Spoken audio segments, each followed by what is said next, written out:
HVAC TruePrep AI Tutor.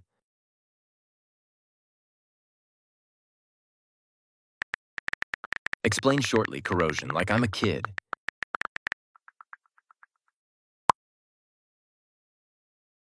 Corrosion is like when metal gets rusty or damaged over time. Imagine if you left a shiny bike outside in the rain and forgot about it. The water and air can cause it to turn brown and break down because of things like acids, oxygen, or tiny living things. Just like how your bike needs a roof to stay safe, metals need to be protected from stuff like water and air to stay strong and shiny.